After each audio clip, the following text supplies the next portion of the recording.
¿Qué tal? Buenas tardes a todas y a todos. Bienvenidos a este diplomado en comunicación política.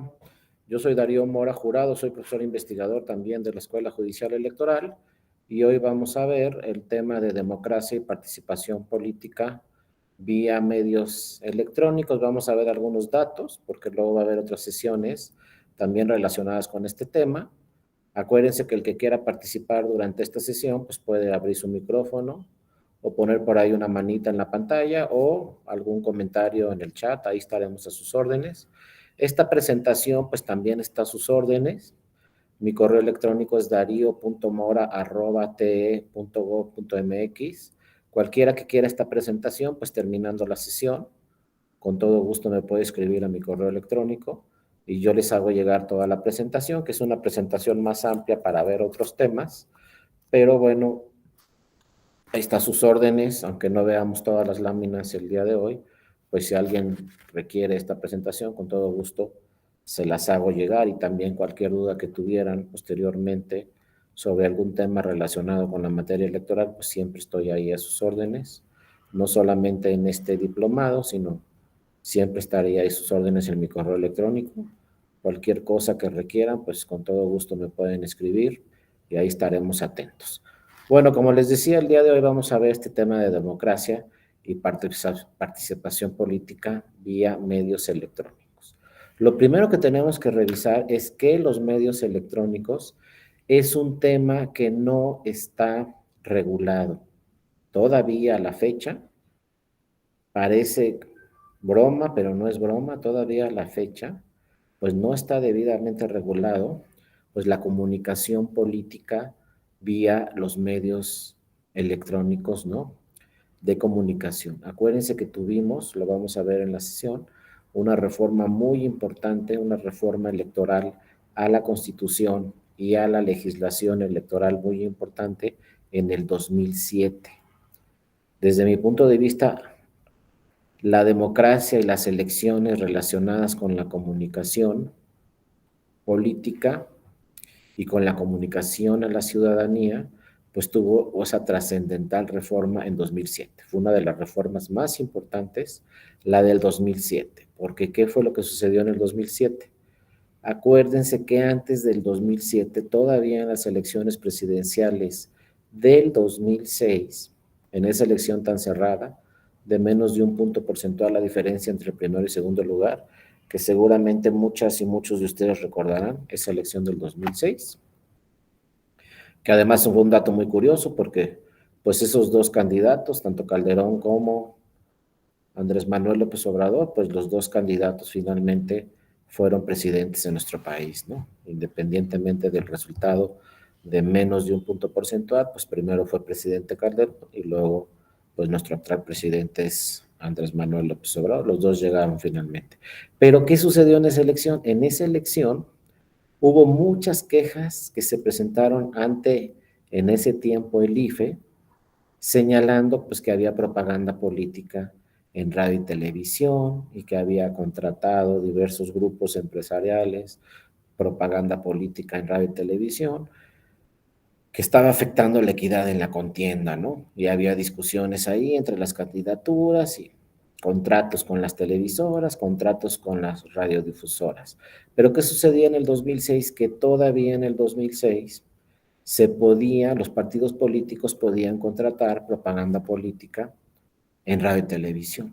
Inclusive el financiamiento, que ya era muy importante, que tenían los partidos políticos en la elección presidencial del 2006, pues los partidos señalaron, pues el 80-90% de mi financiamiento fue contratando tiempos aire, tiempos en radio y tiempos en televisión para propaganda política.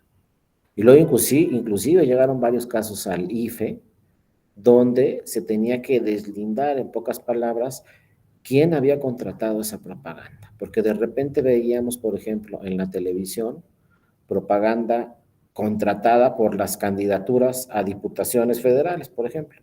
Las candidatas y candidatos a diputadas y diputados federales, pues con el dinero de sus campañas contrataban propaganda política. Pero el que aparecía en ese anuncio, en la televisión, para ser exactos, el que aparecía en ese anuncio en la televisión era el candidato a la presidencia. ¿Por qué hacían esto los partidos? Porque decían, bueno, para que no rebase los topes de gastos de campaña el candidato a la presidencia, también vamos a promover su candidatura con financiamiento de diputaciones y con financiamiento de senadurías. Pero cuando llegaban los casos al IFE, el IFE decía, no, este dinero no se le va a agregar a el financiamiento de las candidaturas a diputaciones o al financiamiento de las candidaturas de senadurías, porque el único beneficiado con esa propaganda es el candidato a la presidencia, porque ese es el que sale en el anuncio, ¿no? No salen candidatos a diputaciones, tampoco salen candidaturas a senadurías. El único que sale en el anuncio es el candidato a la presidencia. Entonces ese dinero lo vamos a tomar para la candidatura a la presidencia, porque el beneficiado con ese anuncio es el candidato a la presidencia. Por lo tanto, pues algunas candidaturas presidenciales rebasaron los topes de gastos de campaña. Porque salía en la televisión la candidatura a la presidencia y abajo en el anuncio decía, esta propaganda política fue pagada por las candidatas y candidatos a diputaciones federales. Pero no eran los beneficiados, los diputados y las diputadas, sino el candidato a la presidencia. Entonces el IFE dijo, no, este dinero va para la candidatura a la presidencia, porque esa es la candidatura beneficiada. Otro problema que sucedió en el 2006 con radio y televisión fue que pues, los contratos eran distintos.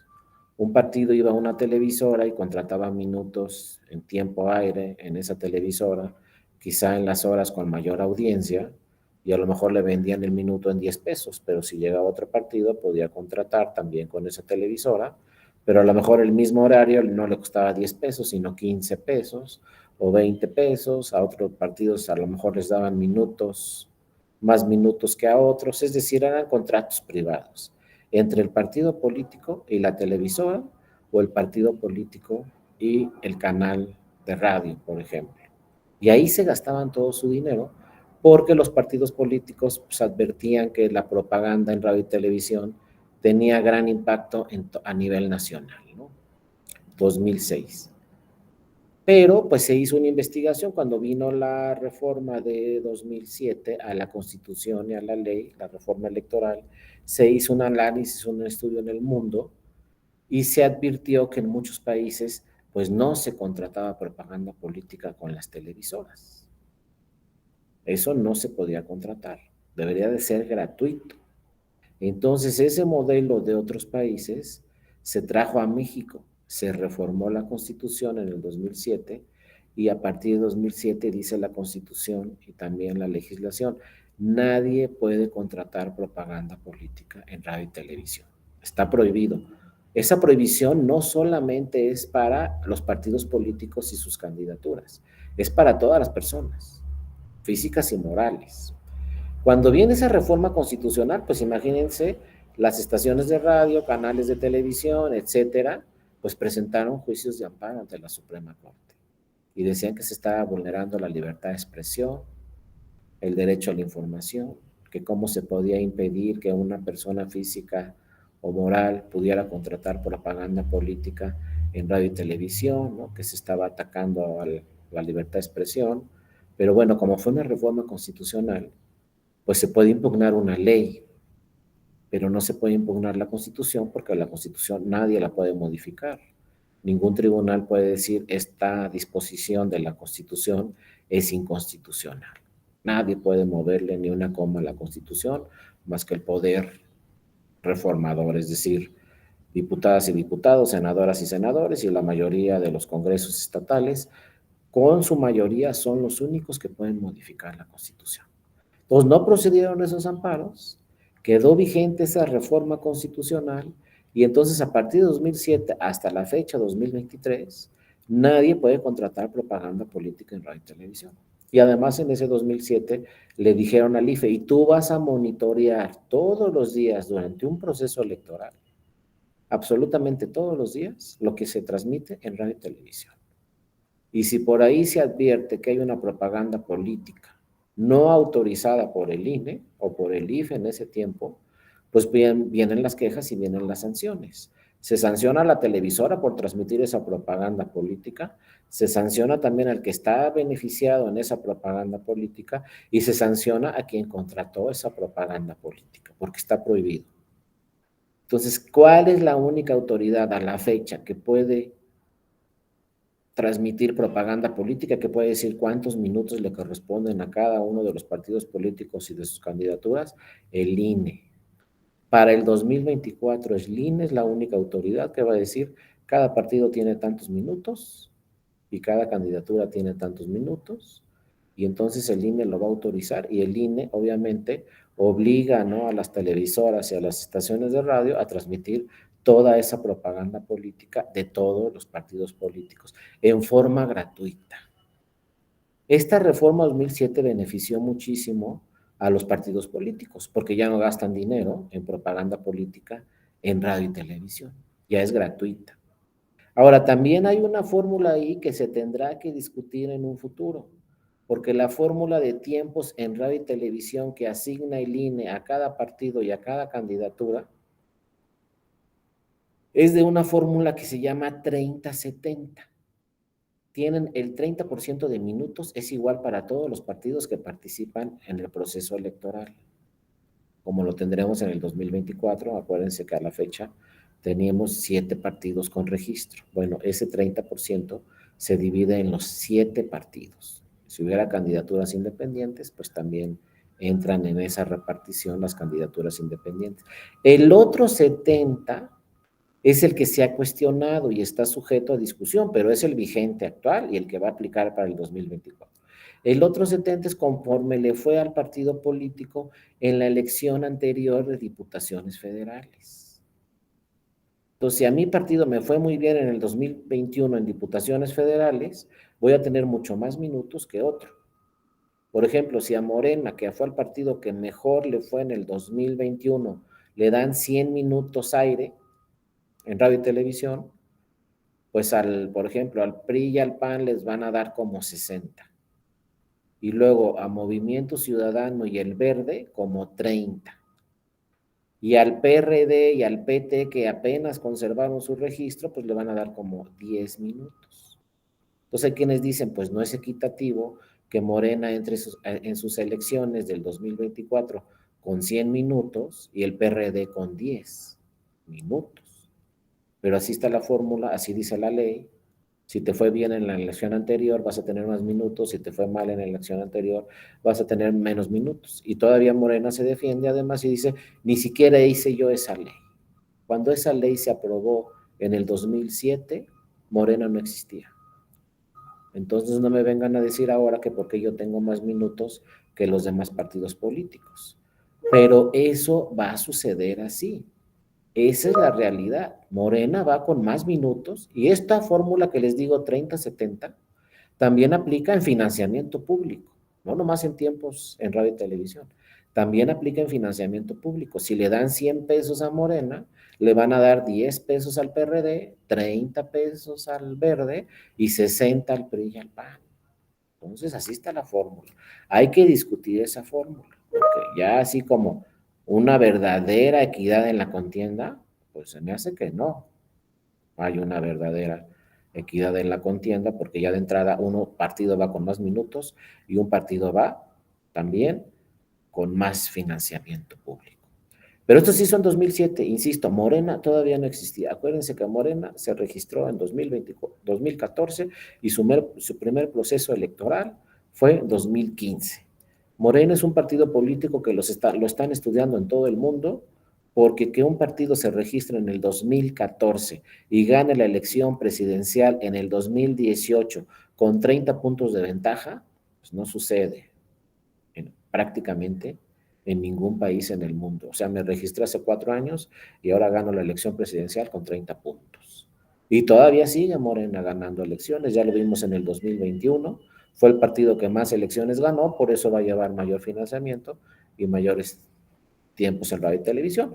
Ya en el 24 viene otra vez la elección de diputaciones federales y con base en esa elección, pues veremos qué partido va a tener nuevamente para el 2027, si no se reforma la Constitución, más tiempos en radio y televisión, y además va a tener de más tiempos en radio y televisión, pues también va a tener mayor financiamiento público.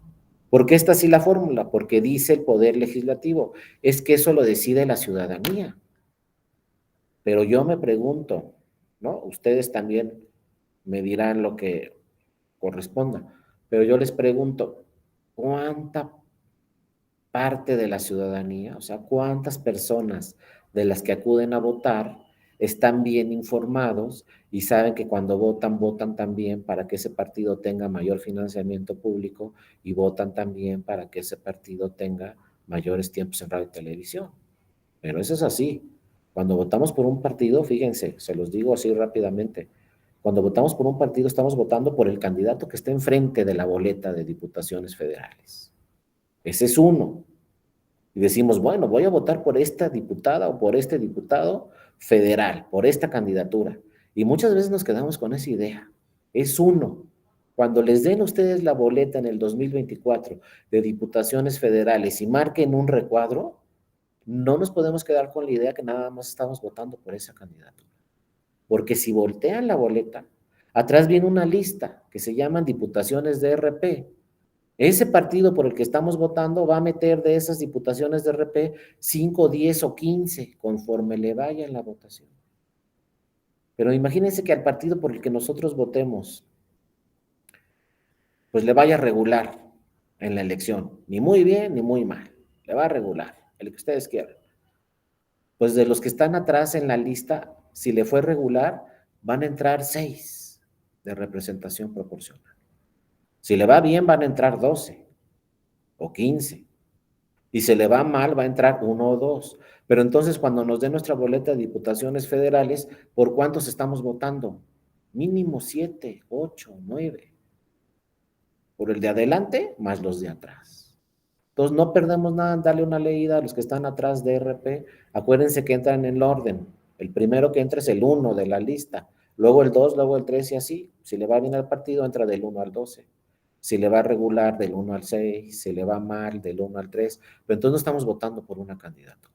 Estamos votando por 5, 6, 7 candidaturas, el de adelante y los de atrás.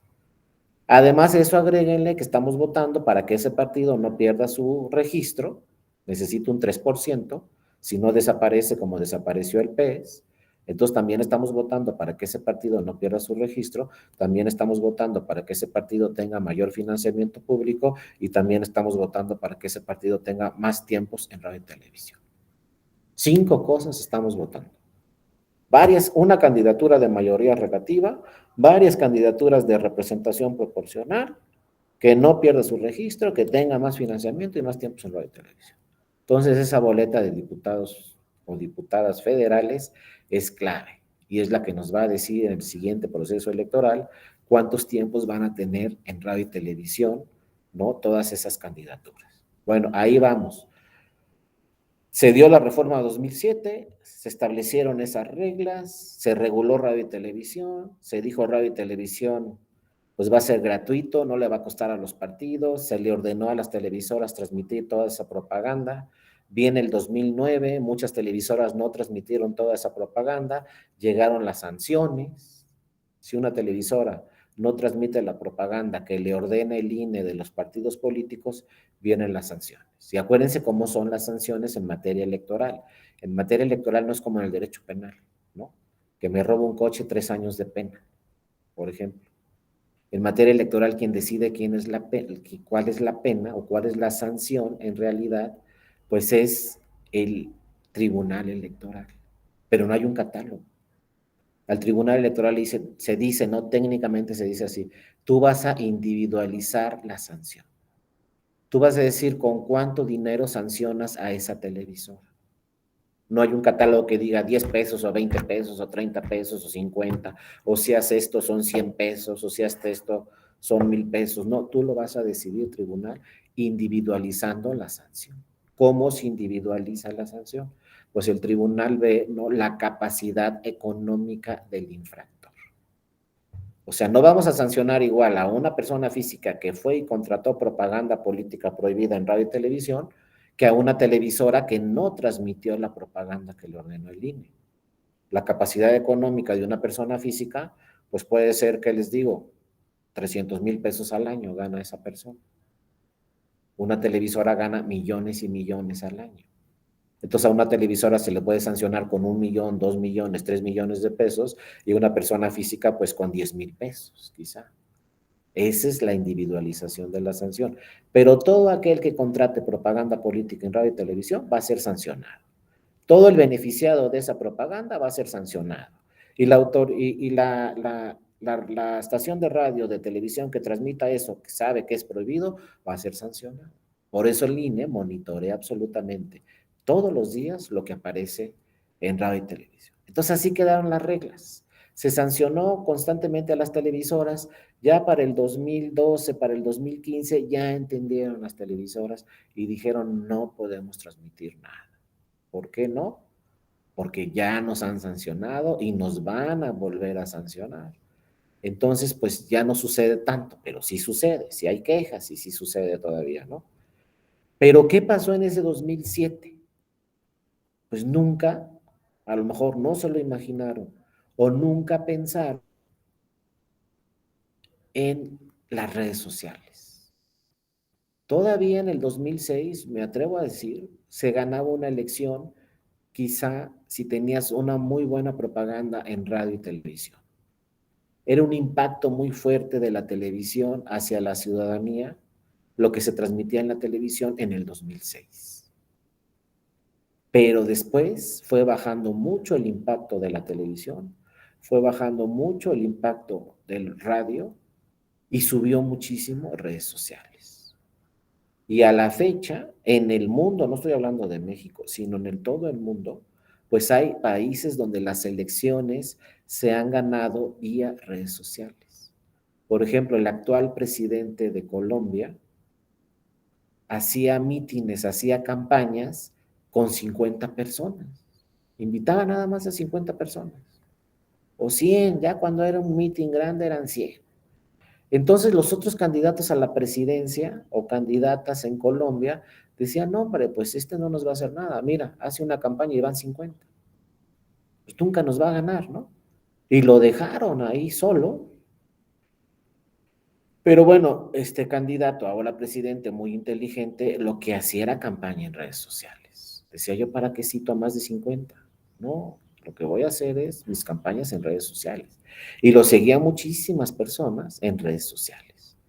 Viene la elección, los otros se confiaron, las otras candidaturas dijeron, nunca nos va a ganar, si no llevan ni 50 gentes a un mitin, ¿cómo nos va a ganar? Y resulta que ganó la elección. ¿Por qué ganó la elección? Porque manejaba muy bien las normas, muy bien las redes sociales y ganó vía redes sociales. Muchos dicen que también Trump ganó vía redes sociales.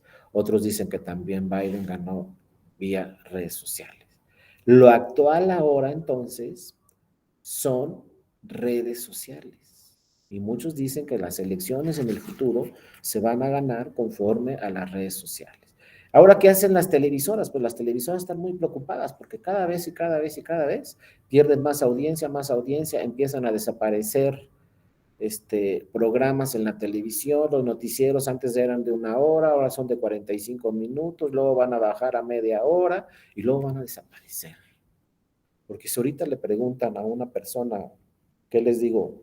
Que está cumpliendo la mayoría de edad, de 18 años, que va a votar el año que entra, le preguntan, ¿tú ves la tele? La mayoría les va a contestar, no vemos la televisión. La mayoría ven redes sociales. Entonces, esto que se trabajó tanto en radio y televisión, pues ya no tiene efectos para el 2024. Y entonces viene la otra pregunta. Pues, ¿qué hacen ahora las televisoras? Pues transmiten lo que se transmitió 5 horas antes en redes sociales. Ya no les queda de otra. Pero ¿qué pasa con la ciudadanía? La ciudadanía primero lo ve en redes sociales y luego si por ahí se les ocurre ver la televisión 5 horas después, la televisión está transmitiendo lo que pasó en redes sociales hace 5 horas o 6 horas.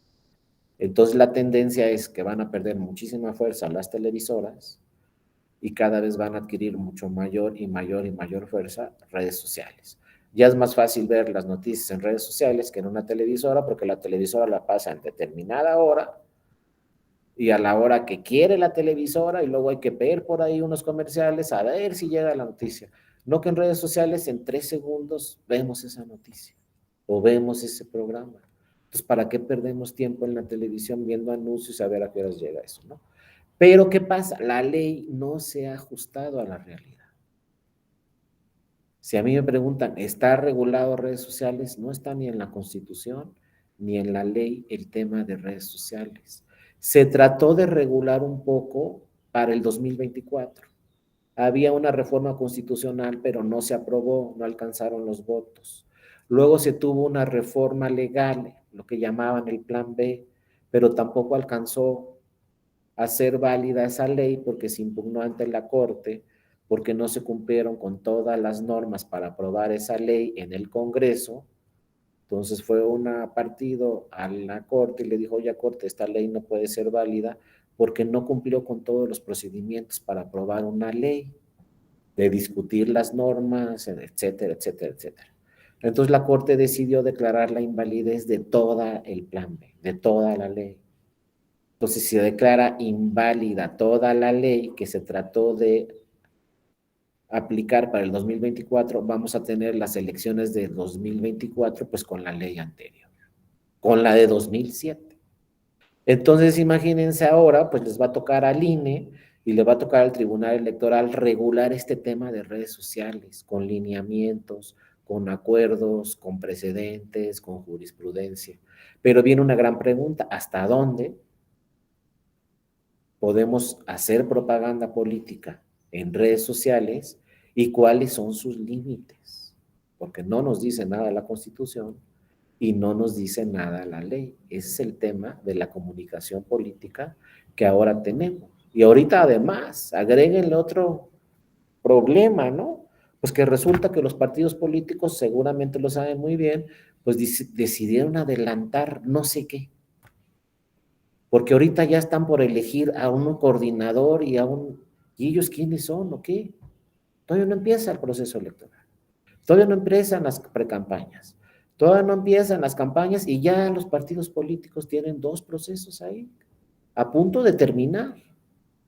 Entonces vean cómo ese es el problema que siempre vamos a tener en materia electoral, cómo la realidad siempre va a rebasar lo que está en la ley. Y entonces tenemos que estar modificando las leyes, pero en este 2024, pues desafortunadamente no se modificó ninguna ley, porque no alcanzaron los votos. Y entonces vamos a entrar un proceso electoral en el 2024 con una ley del 2007. Como no se actualizaron las leyes, pues los partidos políticos firmaron acuerdos internos entre ellos y dijeron, pues vamos a hacer estos procesos, pero no es precandidatura, ni es candidatura, ni vamos a decir que queremos ser presidentes de la o presidentas de la República, pero vamos a hacer el proceso. Hicieron los procesos, primero un partido y luego los del otro partido, los de los otros partidos dijeron, eso no se puede, pero luego también lo hicieron ellos, entonces dijeron, pues no, que no se podía, también lo hicieron del otro lado, y luego los medios de comunicación, oigan, no es que no está nada regulado en la ley y se están adelantando los partidos, eso no se puede, pero luego los medios de comunicación cubrieron todo lo que hacían todos. Entonces uno dice, pues no estabas de acuerdo medio de comunicación, pero cubriste todo ese proceso. Y todos los días nos decías qué pasaba con cada una de esas personas. Entonces, ¿qué pasó aquí? Nos ganó la realidad. Yo cuando me preguntan también he dicho, pues no, lo que necesitamos aquí es que para el 2025, pues tener una reforma constitucional y ya de plano, si todos los partidos, como vemos en este momento, están de acuerdo con ese tema, pues que reformen la Constitución y crean ahí una figura en la Constitución de elecciones primarias y ya, y estas son las reglas para las elecciones primarias y se acabó el problema. Pero eso podrá ser 2025. Ahorita, pues imagínense que tuvimos elecciones primarias sin ley y entonces el INE dictó lineamientos y el tribunal está emitiendo criterios, pero sin ley. Y ahora eso agréguenle redes sociales. ¿Qué podemos decir en las redes sociales? ¿Qué no podemos decir en las redes sociales? Porque después de esa reforma que les digo del 2007, donde se restringe a cualquier persona contratar propaganda política en radio y televisión, esa reforma de 2007 va contrario a lo que dice el primero de la Constitución. Imagínense ustedes como ciudadanas o ciudadanos, no pueden ir a la televisión y decir, oye, pues yo, ¿cuánto me cobras porque en un minuto diga estoy a favor de tal persona? Les va a decir la televisora, pues a mí me encantaría cobrarte por un minuto, pero no, si te cobro te van a sancionar a ti, me van a sancionar a mí, porque está prohibido. Entonces no me puedo pronunciar, pues, ¿qué te digo? No te puedes pronunciar. Hazlo tú solo.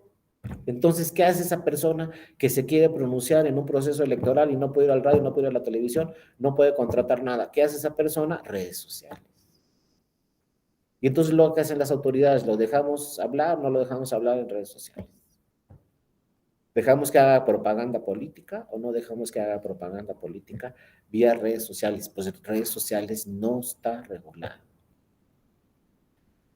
No se reguló en 2007, a la fecha no está regulado, y luego viene esta reforma constitucional al primero de la Constitución ya hace 10 años, en el 2011. Y se dice que en los Estados Unidos mexicanos todas las personas gozarán de derechos humanos reconocidos en la Constitución y en los tratados internacionales. Ya por primera vez en nuestra Constitución se habla textualmente de la palabra derechos humanos y dice que esos derechos humanos no se deben de restringir y que siempre se les debe de dar la protección más amplia. Y en caso de duda, todas las autoridades en el país deben de proteger el derecho humano, no restringirlo. Se le debe de dar la protección más amplia. ¿Quién? Y dice, ¿no? Final, dice el artículo, todas las autoridades en el ámbito de su competencia tienen la obligación de promover, respetar, proteger y garantizar los derechos humanos. Entonces, después de este primero, ¿qué dicen los tribunales? Oye, pues es que, ¿sabes qué? La libertad de expresión es un derecho humano. La libertad de expresión es un derecho fundamental. Y la libertad de expresión es un derecho político que se debe de ejercer en cualquier proceso democrático. Entonces, ¿cómo que no puedes ir al radio y a la televisión? Pues no, porque la Constitución no me deja. También la Constitución en otra norma dice que nadie puede contratar propaganda política. Entonces, bueno, le hago caso al primero, le hago caso al sexto y séptimo que hablan de libertad de expresión y derecho a la información, o le hago caso al que me restringe y me dice no puedes ir a la televisión. ¿Qué pasó aquí con el Poder Legislativo? Que hizo una reforma 2007, luego una reforma en el 2011 al primero de la Constitución, no es armónica porque el primero va en contra del 41, entonces aplico el primero o aplico el 41. Ojo, hablando de radio y televisión. Pero luego viene un tema más complejo. Ah, y cuando son redes sociales, ¿qué dice? No hay restricción en redes sociales. Dice, ningún ciudadano puede contratar propaganda política en radio y televisión. Pero de redes sociales no se dice nada. Entonces, ¿qué deben hacer las autoridades desde mi punto de vista? Pues atender a lo que dice el primero de la Constitución, proteger libertad de expresión y derecho a la información en redes sociales. Si está el primero y nos dice todas las autoridades deben proteger derechos humanos, entre ellos libertad de expresión y derecho a la información, pues ¿por qué voy a restringirle esos derechos a una persona, a una ciudadana, a un ciudadano en redes sociales? Imagínense un país que esté, ¿no?, restringiendo el uso de redes sociales. Pero luego viene otro tema, por eso les digo, se empiezan a complicar, ¿no?, el sistema, porque viene otro tema muy importante en el cual se dice, bueno, no se habla nada de redes sociales, pero también la Constitución por ahí habla de equidad en la contienda. Y entonces aquí vienen dos temas muy importantes y dos dudas, ¿no?, que tenemos que revisar. Primero, pues dejo que digan todo lo que quieran decir, quien quiera decirlo en redes sociales, porque no está regulada en la ley, o tengo que ver cada caso en concreto para que no se afecte la equidad en la contienda. Porque, por ejemplo, ¿qué tal si llega una persona con muchísimo dinero, le paga redes sociales y dice, pues habla en contra de esta persona o de esta candidatura la próxima semana? Y pagó muchísimo dinero a redes sociales. No fue espontáneo lo que está diciendo esa persona, sino trae, por ejemplo, la consigna de algún partido político. Y le dice, si tú dices todo esto en redes sociales, le vamos a pagar a esa red social y además te voy a pagar a ti. Y entonces la equidad en la contienda, las demás candidaturas en ese proceso electoral pueden decir, oye, pues me está afectando porque yo no tengo dinero y resulta que esta persona, porque sí tiene dinero, pues está manejando una propaganda política y luego ver qué dice esa propaganda política y luego a lo mejor es calumnia esa propaganda política y no es equitativa la contienda. Entonces, ¿regulamos temas en redes sociales o no regulamos temas en redes sociales? Y bueno, entramos ya, como se dice aquí en esta lámina, a la era digital en México, donde se dice pues que cada vez no va subiendo y subiendo y más la población que usa internet. En el 2019 el 70% ya tenían acceso a redes sociales, a internet. Ahorita estamos creo que en un 85% de personas en nuestro país que tienen acceso a internet, y el presidente de la República pues dijo de que antes de que se vaya, que le queda aproximadamente un año, antes de terminar su encargo, se iba él a comprometer, o se comprometió, a que iba a haber redes sociales a nivel nacional. Todas las personas en México iban a tener acceso a redes sociales. Vamos en el 85%. Le queda un 15%. No más que resulta que le queda un 15 al presidente, que es el más complejo, en zonas rurales donde es muy costoso que llegue internet. Y sí puede llegar internet a esas zonas rurales, pero es muy costoso. Entonces, ¿qué? El gobierno solo no puede. Necesita apoyo, pues, de las compañías que llevan el internet a esas zonas. No es cosa nada más del gobierno de la República, sino de que también, pues, apoyen, ¿no? Por ejemplo, esas empresas tan grandes que llevan internet a todos lados y que cobran la cuota de internet a todas las personas, bueno, si ganan muchísimo dinero, pues lo mínimo que podrían hacer es apoyar, ¿no? A todas las mexicanas y mexicanos, pues a llevar, pues esta era digital a todas las zonas del país. Y está en negociaciones, ¿no? De repente hay alguna compañía que le dice, bueno, sí, voy a tener internet a cobertura, pero luego cuando ven lo que cuesta ir a tal zona rural, ya ahí como que se detiene la negociación. Entonces yo no sé si se va a lograr que para dentro de un año se tenga internet a nivel nacional o sigamos en un 85. Pero de todos modos, un 85 es un porcentaje muy grande. Y como dice aquí también la lámina, 96% de los universitarios tienen internet. Yo creo que ya a la fecha, porque estos son datos de 2019-2020, pero yo creo que ya a la fecha, pues un universitario tiene internet. Va a ser muy difícil a la fecha estar en una universidad y no contar con el servicio de internet. Puede haber por ahí, ¿no? Alguna universidad alejada, en una zona rural, etcétera, donde quizá todavía no hay internet. Pero ese es el impacto, ¿no? Estamos hablando de un 85, un 90, 95%. Por ejemplo, aquí en la Ciudad de México, pues ya desde hace varios años hay cobertura total de internet. Uno se va aquí en la Ciudad de México a cualquier parque público y ahí hay conexión de internet. Pero el problema sigue siendo, obviamente, las zonas rurales. Pero entonces ya saben, por ejemplo, en este momento los partidos políticos y las candidaturas, que ya no estamos hablando de temas tan importantes como el radio y la televisión. Ya están viendo ahorita muchas personas que van a ser candidatas o candidatos en el 2024, que por cierto va a ser la elección más grande en la historia de nuestro país, porque por primera vez vamos a tener elecciones en las 32 entidades federativas, diputaciones, senadurías y presidencia de la República. En todos lados va a haber elecciones. Bueno, pues ya están viendo esas candidaturas que tienen que utilizar las redes sociales. Ya están viendo que las ciudadanías ya no va a un mitin o que los inviten, ya no van. Y ahorita lo estamos viendo en esos procesos. ¿Cuántas personas van a ver a estas personas que están en estos procedimientos que para elegir a la coordinadora o el coordinador? ¿Cuántos van al mitin? ¿100? ¿200? ¿Dónde nos enteramos qué está haciendo cada una de estas personas, de un lado o del otro? Pues en redes sociales. Y las redes sociales, ¿saben qué dicen las candidaturas? Además son gratuitas, ¿no? Hombre, pues todo en redes sociales, ¿no? Y así va a pasar en el mundo, todo va a ser vía redes sociales. Entonces sí urge una reforma electoral donde ya no pensemos en radio y televisión, donde se piense a fondo en redes sociales y cuáles son sobre todo los límites de las redes sociales. Hasta ahorita lo que ha dicho el Tribunal Electoral, la Sala Superior, que es el último órgano, la última instancia, que sus sentencias no pueden ser revisadas por ninguna otra autoridad.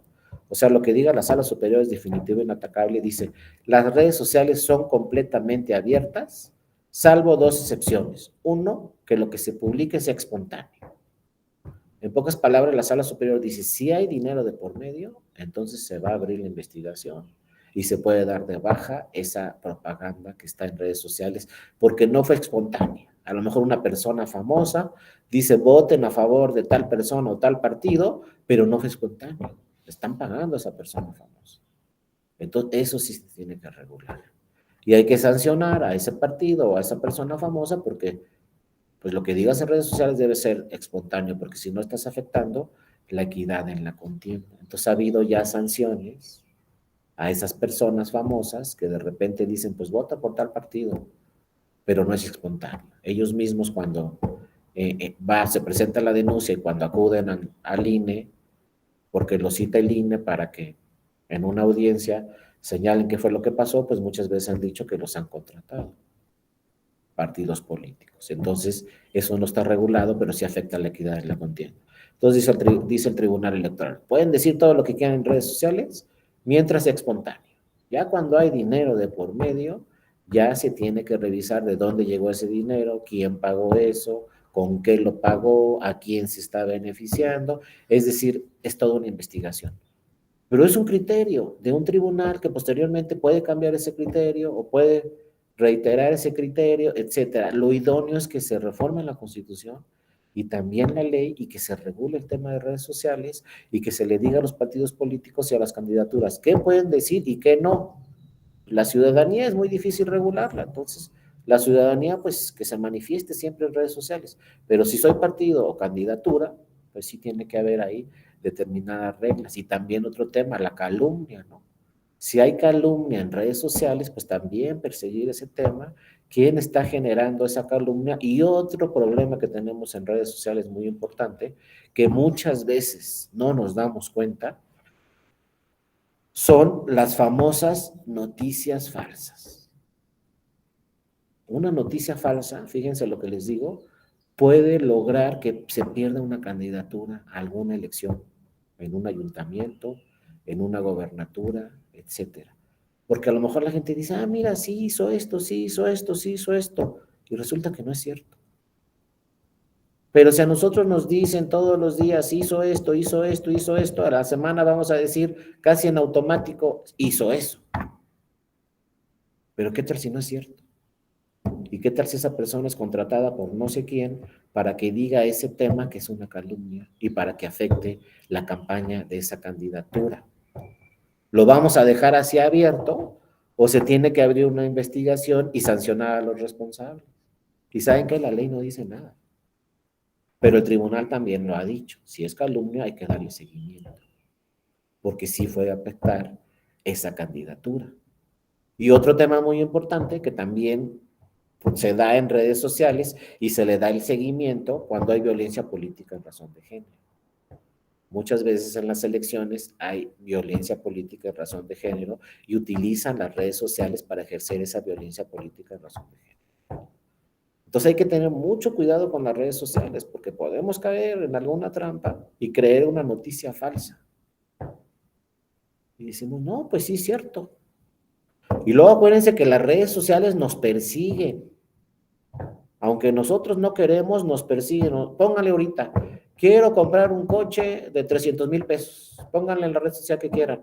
Y mañana les van a salir todos los coches de 300,000 pesos. Con ofertas y promociones. Y vente hoy, porque si vienes mañana ya perdiste la oferta. Nos persiguen las redes sociales. Hay que tener mucho cuidado. Y luego caemos ahí, pues compramos el coche. porque un día se nos ocurrió poner, oye, quiero comprar un coche de 300,000 pesos. Lo mismo sucede en las campañas, pues, oye, este candidato es así, así, así, pues ya a los 7 días vamos a pensar que ese candidato es así y a lo mejor no es cierto, pero a lo mejor sí es cierto. Y así se pierden campañas en el mundo y así se ganan campañas en el mundo. Y si no, pregúntenle a Trump cómo ganó la elección presidencial. Entonces, este es un tema muy delicado, no está cubierto todavía por la Constitución, no está cubierto por la ley, pero sí llegan muchos casos al INE y luego esos casos que llegan al INE los tiene que resolver el Tribunal Electoral. Entonces, sí hay que estar muy pendientes cómo va emitiendo criterios el Tribunal Electoral, porque reforma la Constitución ya no vamos a tener, reforma la ley tampoco, el proceso electoral federal inicia en septiembre, estamos a unos días de que inicie y ya no se pueden modificar las leyes, porque cuando inicia un proceso electoral no puede haber modificación de la ley. Ya va a ser para el 25, para el 26, para el 27, pero ahorita ya no hay nada. Entonces así le vamos a entrar, ¿eh? Sin regulación específica. Cuando no hay regulación específica en algún tema electoral, ¿qué es lo que hacen las autoridades, tanto federales como las estatales? Pues crean lineamientos, acuerdos, reglamentos que sustituyen de alguna forma esa omisión legislativa. Eso que no dice la ley, pues se crea un lineamiento. Ahorita que empezaron sus procedimientos, Morena y los otros partidos de la oposición, pues el INE les dijo, miren, pues ya empezaron, no está esto regulado en la ley. Entonces, ¿saben qué? Les dice el INE, estos son los lineamientos con los que tienen que cumplir. Y luego les dice el INE también, además de que estos son los lineamientos, voy a darle seguimiento a todos sus procesos y voy a mandar auditores a todas sus reuniones, a todos sus recorridos, a ver si lo que me están declarando de gastos es cierto o no es cierto. Y si ustedes ven a una de estas personas en algún meeting, van a ver que por ahí hay un auditor del INE revisando cuántas personas fueron, cuánto se gastó esa persona, etcétera, etcétera, etcétera. Fue lo más que pudo hacer el INE y también el tribunal está revisando que se cumplan con esos lineamientos del INE. ¿Pero por qué dictó lineamientos el INE? Pues porque no está regulado en la ley estos procesos que no son precampañas ni campañas, que desde mi punto de vista se llaman elecciones primarias, pero tienen otro nombre y según esto no están diciendo que van a ser candidatos a la elección presidencial, ni están diciendo que quieren ser presidentes o presidentas, ni están dando propuestas. Todo esto muy entre comillas, ¿no? Pero el INE dijo, pues como no hay ley, voy a crear estos lineamientos y se dictaron esos lineamientos. Lo idóneo es tener una ley muy clara. Y si ya les gustó a todos los partidos, porque parece que ya les gustó a todos los partidos, bueno, reformen la Constitución y vamos a crear una figura nueva en la Constitución que se llame elecciones primarias con estas reglas, con estas condiciones y listo, porque lo que más le preocupa al INE pues es los recursos. ¿Con qué recursos se están haciendo todos estos procedimientos? Y obviamente no puede haber de ninguna forma en todos estos procedimientos recursos públicos. Eso sí, está estrictamente prohibido. Si por ahí en cualquiera de estos procedimientos vemos que entraron recursos públicos, inmediatamente va a llegar una sanción, pero se tienen que acreditar los recursos públicos. Y ojo, acuérdense que los recursos públicos no solo es dinero público, sino también pueden ser recursos materiales. Por ejemplo, que hay un procedimiento de estos, un lunes, y van todos los funcionarios y funcionarias de un municipio el lunes a las 12 a esa reunión, eso se llama recursos públicos, porque los funcionarios y las funcionarias de ese ayuntamiento el lunes tienen que estar trabajando, no en un meeting. Y si se van en el coche del municipio o en el camión del municipio, también son recursos públicos. Si se utilizan la gasolina del municipio, todos esos son recursos públicos. Entonces también ahí poco a poco ha señalado el Tribunal Electoral, eres funcionario de un ayuntamiento, no te puedo impedir que vayas a esa reunión, pero ¿sabes qué? En horas inhábiles, para que no apliques recursos públicos. Y poco a poco eso se va matizando por el tribunal, va emitiendo criterios el tribunal, porque nada de esto está regulado en la ley, ¿no? Y luego viene otra figura, también como viene aquí en la lámina, la del gobierno abierto. Debe haber información por parte del gobierno, transparencia, rendición de cuentas y comunicación con la ciudadanía. Aquí también la tecnología y los medios electrónicos pues ya urge un cambio, pero no lo obtuvimos en el 2024. ¿Cuál era el cambio, por ejemplo, en tema de elecciones? Fíjense, les voy a platicar rápidamente. El INE nace en 1990, el IFE. El TRIFE, Tribunal Electoral, Tribunal Federal, nace en 1990. ¿Por qué les digo esto? Porque antes no había nada. Acuérdense, si lo han estudiado, porque ustedes, pues la mayoría de ustedes son muy jóvenes, pero en 1988 fue una elección muy, muy controvertida. Y por ahí búsquenle en internet y van a encontrar, se cayó el sistema. ¿Y qué es eso que aquí nos dice Violeta? Sí, con todo gusto, Violeta, no te preocupes. ¿Qué es eso que se cayó el sistema? Pues que de repente estaban arrojándose los datos de la elección presidencial y el sistema electrónico se apagó. Otros dicen que se cayó porque dejó de hablar. La autoridad se defendió y dijo, ahí están las boletas, cuéntenlas. Y entonces fue un proceso muy controvertido. ¿Quién resolvía esas controversias, esos problemas de esa elección? El Congreso de la Unión, o sea, las políticas y los políticos. ¿Quién decía quién ganó la elección presidencial? ¿Saben quién? Las diputadas y los diputados. Imagínense las negociaciones políticas que había ahí.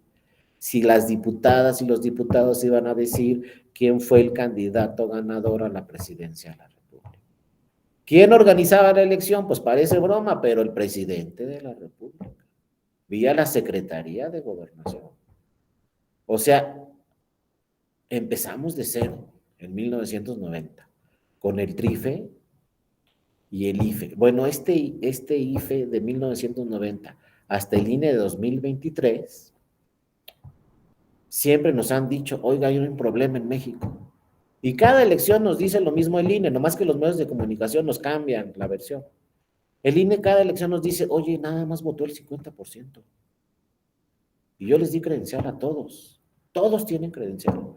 Y ya revisé, y todos y todas están en la lista nominal. Y ya revisé, y las boletas de todos y todas ahí estaban en la casilla. Y ya revisé, y la casilla estaba cerca de todas las casas de todos. ¿Por qué nada más fue el 50%? Pero los medios de comunicación dicen, fue una gran afluencia del electorado. Todo estuvo muy bien, no pasó nada y llegaron muchas personas a votar. O sea, el 50% no son muchas personas a votar. Pues que digan, llegó la mitad, ¿y qué pasó con la otra mitad? Pero eso no lo dicen. A ver, y entonces luego, pues ya son 33 años, de 1990 a 2023, 33 años, que sale a votar el 50%. No crean que fue en una elección, no crean que es una generación. Desde hace 33 años vota el 50%. Entonces uno puede pensar, oye, pues está raro, ¿no? Pues ¿cómo que siempre el 50%? No, no se preocupen, hay elecciones estatales donde sale nada más el 32%, el 35%. La de Quintana Roo del año pasado, hace 2 años, salió el 36% a votar nada más. De 100 nada más fueron 36. ¿Y los otros dónde se quedaron? Pues pregúntenles, pero no fueron. Ahora, cuando se pregunta, porque como es un tema que le preocupa mucho a las autoridades electorales, cuando preguntan a la ciudadanía, oye, ¿por qué no saliste a votar?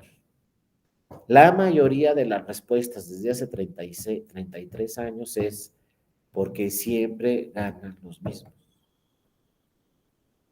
O sea, ¿quiénes son los mismos? Porque cambian de partido, acuérdense, pero son los mismos. Ustedes buscan en un partido y van a ver que hay personas que ya estuvieron como en 5 partidos. Este es el quinto. Entonces, a lo mejor cuando nos dice la ciudadanía, siempre ganan los mismos, tiene razón. Estaban en el PRD, ahora se pasaron al PRI, ya luego los vemos en Morena, y luego, ¿qué crees? Ahora estoy en el PAN, y uno dice, pues sí son los mismos. Es lo que se le llama cotidianamente la clase política. Son los mismos. Vean las candidaturas de ahorita, pues ¿cuál es novedosa? Son los mismos, ¿no? Ojalá llegue un joven de la ciudadanía y gane una elección. A mí eso me encantaría. Una persona que venga directamente de la ciudadanía, no tenga nada que ver con ningún partido y gane una elección. Eso sería muy importante, ¿no? Pero si ahorita vemos las candidaturas, pues no tenemos. Las candidaturas independientes, ahí se las dejo de tarea, pues están a punto de desaparecer, porque ya nadie gana, ninguna candidatura gana. Y pues ¿cómo va a ganar Si a un partido le dan 10 pesos y a la candidatura independiente le dan 1 peso, ¿cómo va a ganar? ¿Pero quién hizo esa ley? Los partidos políticos. Bueno, entonces nos dice la ciudadanía, es que siempre ganan los mismos. ¿Ya para qué voy a votar? Ya estoy cansado de esta situación, no sé qué. Pero luego viene el análisis, ¿por qué siempre ganan los mismos? Porque ¿saben quién va a votar? Pues ellos. ¿Quién va a votar en las elecciones? Por ejemplo, vamos a cualquier estado, que el partido fuerte diga, yo tengo 20% de la lista nominal en mi militancia y con mis simpatizantes. Ahí tengo 20% de la lista nominal. Mi militancia y mis simpatizantes. Entonces, si ese partido tiene el 20%, está haciendo muy buen trabajo ese partido. Y esa es su chamba del partido, tener más simpatizantes y más militantes. El partido va muy bien. Luego otro partido dice, no, yo nomás tengo el 10. Y luego otros dos partidos que le siguen ahí cerquita, dicen, yo tengo el 5 y yo tengo el otro 5. ¿Cuánto va ahí? 40 en militancia, ¿no? De 4 partidos, los más importantes. Y luego dicen, ¿cuántos salieron a votar en este estado? El 40% de la lista nominal. ¿Quiénes salieron a votar? Pues la militancia de los partidos políticos. Y entonces el partido que tiene el 20 dice, no, pues a mí no me interesa que salga la ciudadanía, porque yo con el 20 gano la elección. Listo. No quiero que salga la ciudadanía. ¿Y qué creen que pasa? No sale la ciudadanía. Y nos dice, en este estado salió a votar 40%. Muchísimas personas salieron a votar, dicen los medios de comunicación. Pues como muchísimas, si faltó el 60%. Entonces, ¿qué sucede? Que la ciudadanía dice, no, ¿para qué salgo a votar? Porque siempre ganan los mismos, no sale a votar y entonces siempre ganan los mismos. Ahorita les voy a decir cuál es la solución, porque ni se la imaginan, ¿no? Pero ya hay un estudio. Sí, adelante, Aldo, te escuchamos. Buenas tardes. Buenas tardes, que esto tiene que ver mucho con esa profecía autocumplida, ¿no? No solo en la materia electoral, sino también en muchas otras materias. Creo que la gente deja de lado y minimiza la importancia de su participación y de la exigencia de rendición de cuentas que tiene. Y esto, por ejemplo, lo veo en el caso de la corrupción, ¿no? O sea, también veo mucho esta cuestión de que, por ejemplo, los mexicanos también, muchos de ellos es como de, no, es que todos son corruptos, es que hay corrupción, y lo mismo, no participan, no exigen rendición de cuentas, no hay en esta parte exigencia de la ciudadanía o de las personas para el fomento de mejores políticas públicas, de exigencia al Congreso, de determinadas formas de participación, y termina pasando esto, ¿no? Como usted lo dice, o sea, siguen siendo los mismos, siguen participando los mismos, y con el paso de los años diría que incluso menos gente participa. Ahora, como lo ha dicho usted, los jóvenes cada vez se ven menos llamados por la política, por los partidos políticos, por la participación, y creo que toda esta parte negativa que le han dado los mismos partidos, los medios de comunicación y otros actores, pues ha provocado que pierda la credibilidad. Una estadística del INEGI mencionaba que solo 9% de la población creía en los partidos políticos, o sea, solo el 9%. Es un tema preocupante. Muchas gracias, Aldo. Muy buen dato, muy interesante ese dato que das de los partidos políticos. Y sí, la verdad, en todas las estadísticas, encuestas y revisiones que se hacen de los partidos políticos, pues los partidos políticos siempre están abajo, ¿no? En la creencia de la ciudadanía, en la confianza para la ciudadanía. Afortunadamente todos los militares están bien posesionados, la Marina también, y qué bueno, pero cuando hablamos de partidos políticos o de la policía, la que quieran, ya nos fuimos hasta abajo, ¿eh? Y eso lo decide la ciudadanía. Pero fíjense, con este tema que les decía, gracias Aldo, muy interesante tu participación. Con este tema que les decía, uno dice, bueno, ¿y cómo les vamos a hacer salir a votar? Si todo lo que dice Aldo, pues tiene razón, ¿no? ¿Cómo vamos a hacer salir a votar a la ciudadanía si ya no cree la ciudadanía en los partidos políticos? Pues, ¿qué creen? Que viene un grupo de ingleses hace algunos años a hacer un estudio y nos dijeron, tenemos la solución. Ahora, yo no sé si sea cierto o no, pero hicieron el análisis, hicieron el estudio y dijeron, tenemos la solución. ¿Saben cuál es la solución? Yo no sé, pero a lo mejor como me están convenciendo. Medios electrónicos.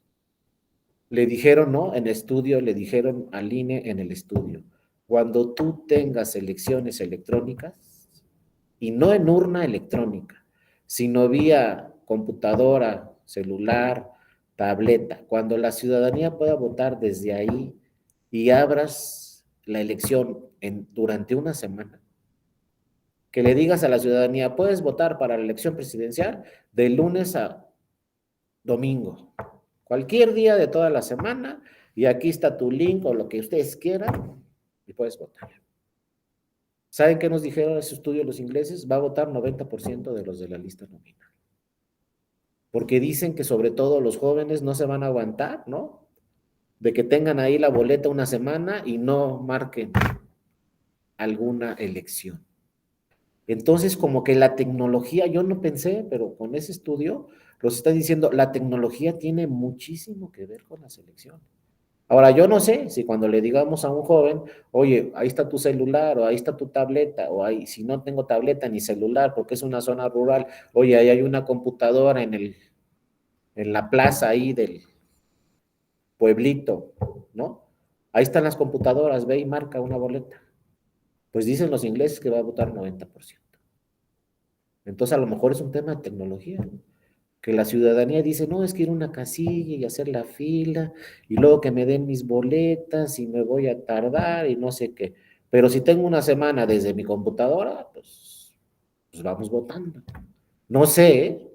Se trató del 2024, se hizo un gran esfuerzo en el 2024 para tener el voto electrónico, no se consiguió. El plan B ese que les decía que no pasó en la Corte, el plan B decía, los próximos 4 años se tiene que discutir en el Congreso de la Unión cuál va a ser la forma de implementar el voto electrónico, pero tiene que estar listo en 4 años. Pero tampoco pasó esa ley. Entonces hay que esperar a las reformas de 2025, 2026, pero a lo mejor tienen razón ese grupo de personas que hicieron esa investigación. A lo mejor tienen razón. Y si implementamos el voto electrónico, pues aunque los partidos políticos no estén de moda, como quien dice, pues a lo mejor votamos. No sabemos. Y lo malo es que para el 2024, pues ya no vamos a saber ese tema. Otra cosa que pasó en la Constitución, también muy importante, aquí vienen los derechos que tenemos como ciudadanas y ciudadanos. ¿Qué pasó en la Constitución? Se reformó el 35 y nos dicen cuáles son nuestros derechos. Fíjense la importancia. Primero, votar en las elecciones. Entonces, aquí, ¿qué necesitamos con la tecnología?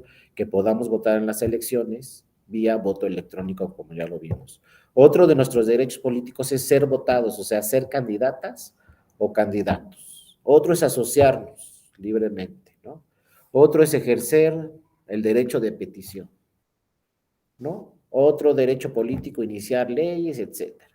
Pero vienen otros muy importantes, derechos políticos, dos nuevos que se agregaron a la legislación. Pero ojo, para que sean efectivos, también hay estudios que dicen que se necesita vía voto electrónico. ¿Cuál? Votar en consultas populares y participar en procesos de revocación de mandato. ¿Qué pasó en el único proceso de revocación de mandato que tuvimos con motivo de la presidencia de la República? Cuando cumplió 3 años el presidente de la República, inició este proceso de revocación de mandato. La ley decía, para que sea válido tiene que votar 40% de la lista nominal y votó creo que el 19%. Y dice del 19% que votó en la revocación de mandato del presidente de la República, creo que el 19, no me acuerdo bien del dato, el 17% votaron, creo que el 15% dijeron queremos que se quede el presidente y solo el 2 o el 3% dijeron queremos que se vaya el presidente. Pero no fue válido, porque la Constitución y la ley se dice necesitamos por lo menos un 40% de la participación. Pero dos problemas que sucedieron muy importantes en este proceso de revocación de mandato. Uno, pues a lo mejor muchos no nos enteramos. Pues, ¿qué es eso de revocación de mandato? ¿Y a dónde tengo que ir? Y luego si los decimos, pues tienes que ir a tal casilla, tal, tal, tal, tal, pues ya empezaron los problemas otra vez. No, pues mejor ni voy. Entonces, esa revocación de mandato, como que todavía la ciudadanía no está enterada que esto está en la Constitución y que es muy importante participar en esos procesos de revocación de mandato. Pero ojo, se nos viene el mundo encima porque va a haber de revocación de mandato en todas las gobernaturas del país.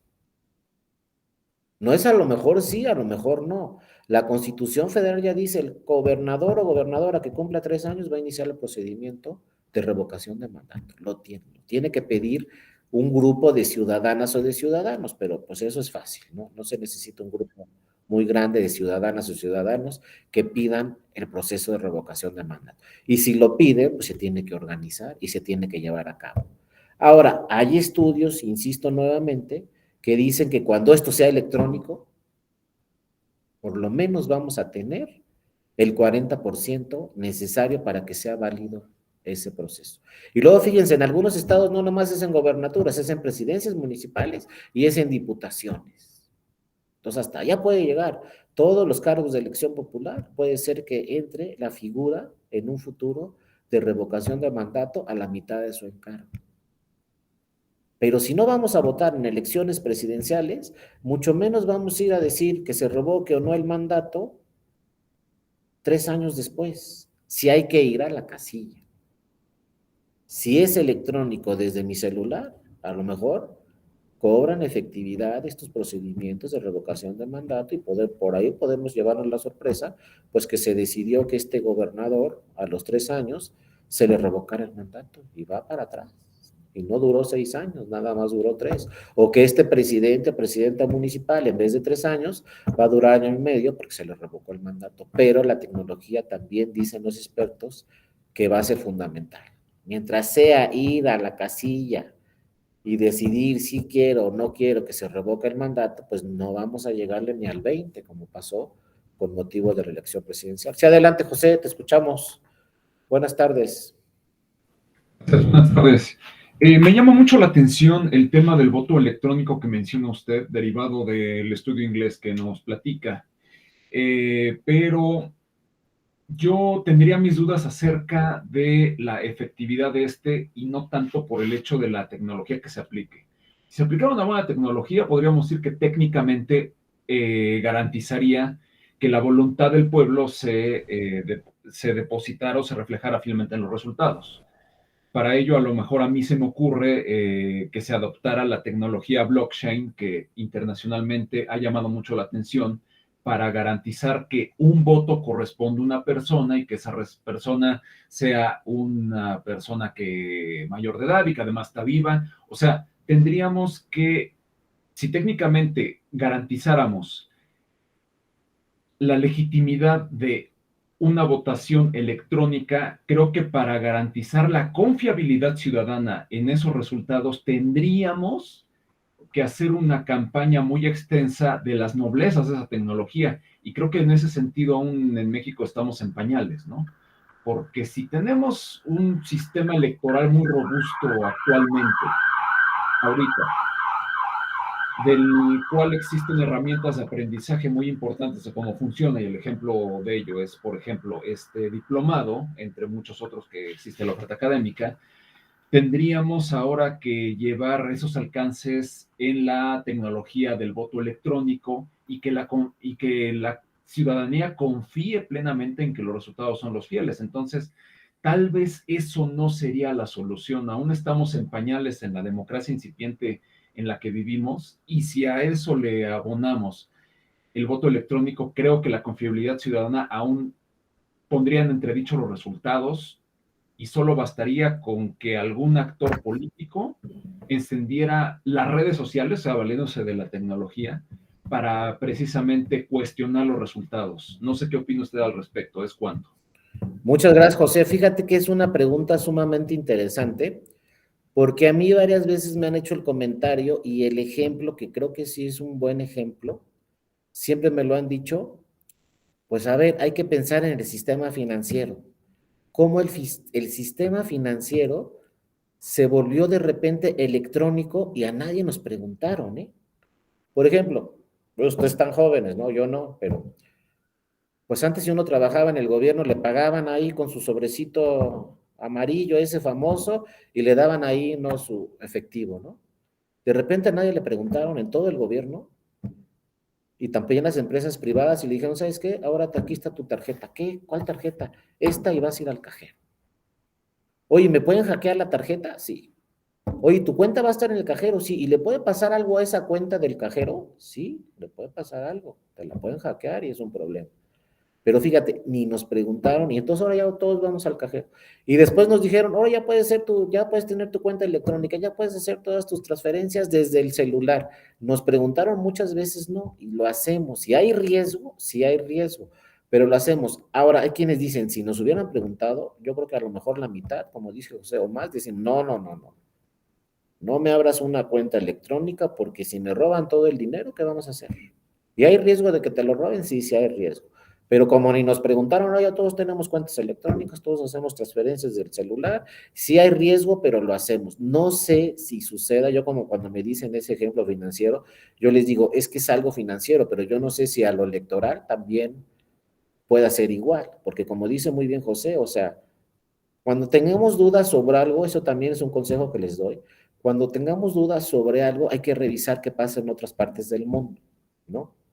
¿Cómo están en otras partes del mundo? ¿Es eficiente el sistema en otras partes del mundo para traerlo a México o no? ¿Y saben qué? En Alemania fracasó el voto electrónico. En Holanda también fracasó el voto electrónico. En Francia es un éxito el voto electrónico, entonces tenemos de las dos. En Brasil tienen 20 años con voto vía urna electrónica. 20 años ya nos llevan de ventaja. Acá cuando nos dicen boletas, en Brasil dicen, pues, ¿cuáles boletas? Nuestro país es más grande, tiene más zonas rurales que México, y aquí tenemos 20 años instalando urnas en zonas rurales, pero urnas electrónicas. 20 nos llevan de ventaja. Y acuérdense, la última elección presidencial de Brasil, acuérdense, se ganó también por un punto porcentual o dos, fue sumamente cerrada, pero ahí estaban las urnas electrónicas y los resultados. Entonces hay que buscarle, seguimos el sistema de Francia, seguimos el sistema de Brasil, Alemania va a incorporar el voto electrónico, de plano como les fue mal, ya no lo va a incorporar. Tenemos que ver todos esos comparativos y ver si efectivamente pues se puede incorporar, por ejemplo, para el 2017 el voto electrónico y ver la prueba si va a llegar más gente a votar o si de plano no se va a lograr, ¿no? Pero estamos ahí en ese inter. Para el 2024 no se logró, pero gracias, José, por tu participación, porque si tienes razón, pues habría que ver, ¿no? Ya en la realidad si es eficiente y si la gente va a ir a votar o no va a ir a votar vía urna electrónica o vía medios electrónicos como instrumentos electrónicos, ¿no? Como un celular, una computadora, etcétera. Son temas que están ahí en discusión. Yo les decía, es solo un estudio, pero es solamente teoría.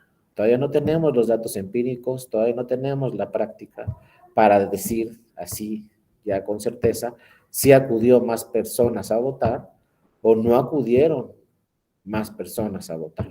Fíjense, este dato les va a llamar también mucho la atención.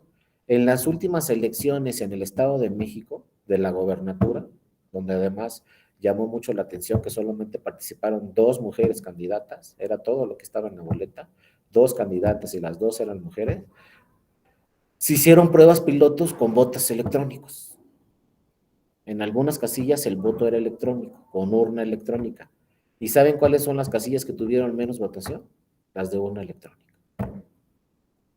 Y luego dicen, es que mucha gente no le entendía y mejor no quiso ir a votar porque no, urna electrónica, no le voy a entender, entonces mejor no voy a... Entonces las casillas que tuvieron menor afluencia de voto fueron las que tenían urnas electrónicas. Es lo que dice José, ¿no? Entonces habrá que revisar cada tema uno por uno y luego si pasamos del voto electrónico en las elecciones al voto para estos temas de revocación de mandato y para otro tema también muy importante de consultas populares. No, pues que por ejemplo le pueden preguntar a un presidente municipal, tenemos este presupuesto, ¿qué hacemos? ¿Un hospital, un parque o empleamos ese dinero en mayor seguridad? Más policías, ¿no? Más patrullas. Y entonces en una consulta popular, pues esa ciudadanía de ese municipio nos puede decir, pues sabes qué, más patrullas o mejor se hagan el hospital o mejor se hagan el parque o el deportivo, etcétera. Pero para eso, pues imagínense instalar casillas para cada consulta popular, pues nunca vamos a acabar. Si esas consultas populares pueden ser vía electrónica, entonces sí sería mucho más eficiente el sistema. Y entonces, si yo soy presidente municipal, pues a ver, tengo este presupuesto, pues le pregunto a la ciudadanía, ¿qué hacemos? ¿Qué quieren? ¿Un hospital? ¿Un parque? ¿Más seguridad? ¿Más alumbrado? Etcétera, ¿no? Y entonces ya por eso también se incorporó en la Constitución, como dice la fracción octava del 35, votar en consultas populares sobre temas de trascendencia nacional o regional. Es decir, la Constitución está diciendo, debe de incluirse consultas populares a nivel nacional y deben incluirse también consultas populares a nivel local y a nivel estatal, ¿no? Municipal. Pero dicen los municipios y dicen los estados, es que me va a costar muchísimo dinero instalar casillas para una consulta popular. Y a cada rato, ¿cómo le vamos a hacer? ¿No? Y organizar una elección y luego otra elección o una consulta y luego otra consulta, ¿cuánto cuesta? Todo esto se podría evitar si tenemos el voto vía electrónica, las consultas populares vía electrónica y la revocación del mandato vía electrónica, que son disposiciones constitucionales y la que ya es obligatoria es la revocación de mandato. Van a ver que en la entidad federativa que ustedes estén, próximamente cuando cumpla 3 años la gobernadora o el gobernador, si llega un grupo y dice queremos revocación de mandato, se tiene que atender a lo que está solicitando ese grupo si es que cumple con una serie de requisitos. Si nadie pide la revocación de mandato, pues no hay revocación de mandato. Pero si por ahí un grupo de personas la piden, pues se tiene que llevar a cabo y la tiene que organizar el INE o el Instituto Estatal Electoral. Sí, adelante Claudia y luego José nuevamente. Te escuchamos, Claudia, adelante. Sí, gracias. Yo quería comentarle, en la Ciudad de México, en consulta de presupuesto participativo, se ha tratado de implementar el voto electrónico. Se ha utilizado, pero la participación es exactamente igual. Hay veces que los responsables de casilla, de mesa receptora de opinión, sacan el sobre que trae los votos electrónicos y son 0 o 1. Y la misma gente Exacto. dice que no confía en un voto electrónico, que prefiere ir a la casilla, aunque signifique que tiene que ir, perder tiempo, etcétera. Pero sí no ha ayudado como nada el voto electrónico en Ciudad de México. Así es, Claudia, tienes toda la razón. Y ahorita que estás dando este comentario, pues me acordé, fíjense, con motivo de la pandemia, el Tribunal Electoral incorporó en 2 acuerdos de la Sala Superior los juicios en línea, que se puede presentar la demanda y llevar todo el juicio, no nada más presentar la demanda en línea. Pero ¿saben cuáles son las estadísticas que tenemos en el tribunal a partir de la pandemia? Porque ya está en lo mixto. En este momento cualquier persona puede decir, quiero presentar una demanda ante el tribunal electoral físicamente o vía electrónica. Pues siguen las personas presentándolo en su mayoría físicamente y no vía electrónica. Y muchos nos dicen, es que yo quiero mi demanda sellada, de que se presentó en el tribunal a tal hora. Oye, pues en electrónico es lo mismo. No, prefieren y vienen con la demanda y quieren su firma sellada físicamente presentada. Y a lo mejor sus clientes de estos abogados que vienen y presentan las demandas, también les dice el cliente, yo quiero la demanda físicamente y sellada por el tribunal, de que la presentamos tal día, tal hora. Entonces es un tema, como dice muy Claudia, también es un tema de cultura, ¿no? ¿Queremos los temas electrónicos o no? El tribunal dijo, pues por motivo de la pandemia voy a abrir el juicio en línea.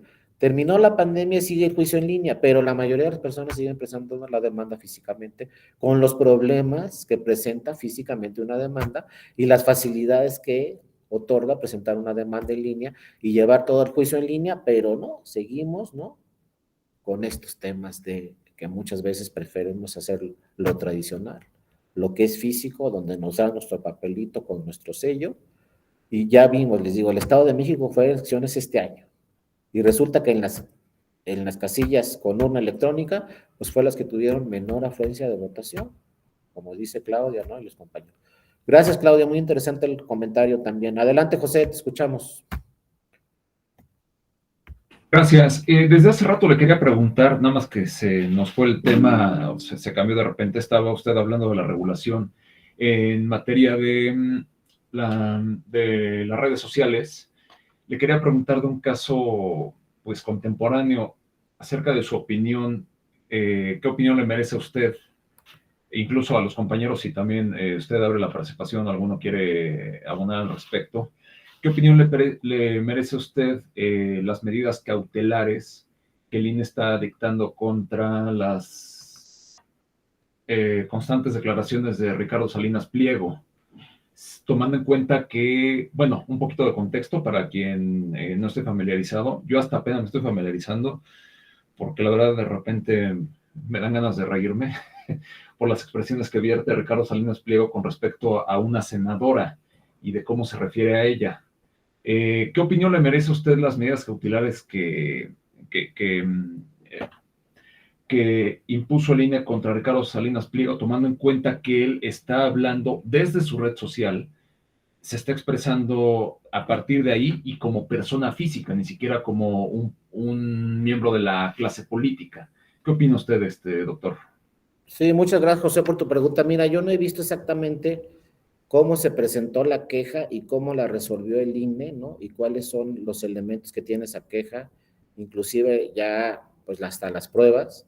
Es muy difícil dar una opinión si no se tiene, pues como siempre he dicho yo, ¿no? Si no tengo el expediente en mi escritorio, pues tengo que ver qué dice una parte, qué dice la otra, qué pruebas se ofrecieron.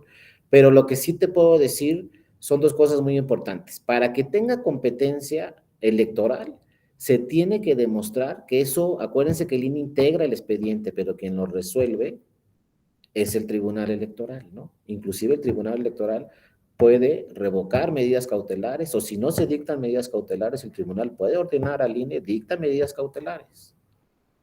Pero bueno, tendría que revisar bien el expediente a fondo. Lo primero es, para que tenga competencia en materia electoral, es si se le está afectando un derecho político a esa persona, en este caso a la senadora, o no es un tema, a lo mejor es un tema, ¿no? Puede ser un tema de violencia política quizá en razón de género, pero tiene que ser un tema político, tiene que demostrarse en la queja que se le está afectando un derecho político a esa persona por esos pronunciamientos de ese empresario. Si no se le está afectando un derecho político, no quiere decir que no sea violencia, puede ser violencia también hacia esa persona. Pero si no tiene contexto político, entonces es otra autoridad la competente. Ahora, como tú también muy bien dices, José, pues son redes sociales, las redes sociales pues son de cada persona y las personas se pueden pronunciar directamente en redes sociales y regresamos al principio, no está regulado en redes sociales. ¿Qué se puede decir que no? Si es calumnia, pues se tendría que revisar, ya sea por la autoridad electoral o por la autoridad competente. Si es violencia, ojo, si es política en razón de género, le corresponde a la autoridad electoral, pero si es violencia, no es política, pero es violencia de género, cualquier otro tipo de violencia, que hay muchos tipos de, pues también la autoridad correspondiente tendría que sancionar. Pero lo primero es ver, ¿es competencia o no? Les digo, yo tendría que tener expediente para decirles, y luego, ¿es violencia o no? Porque una cosa es que sean redes sociales y otra cosa es muy distinto, entonces ya puedo decir yo lo que quiera en redes sociales en forma privada, porque uno dice son privadas, pero no son tan privadas porque todas las personas tenemos acceso a esas redes sociales, ¿no? Pero aquí lo primero tendríamos que distinguir, ¿es un tema político o no? Si es un tema político, entonces sí podría entrar en la categoría de violencia política en razón de género. También hay que ver si esos pronunciamientos, los elementos de esos pronunciamientos, que yo no los he visto todos, que me dicen que son bastantes, tienen relación con la materia política y se refieren a una mujer por ser mujer. Si es una mujer por ser mujer, entonces sí es violencia política en razón de género.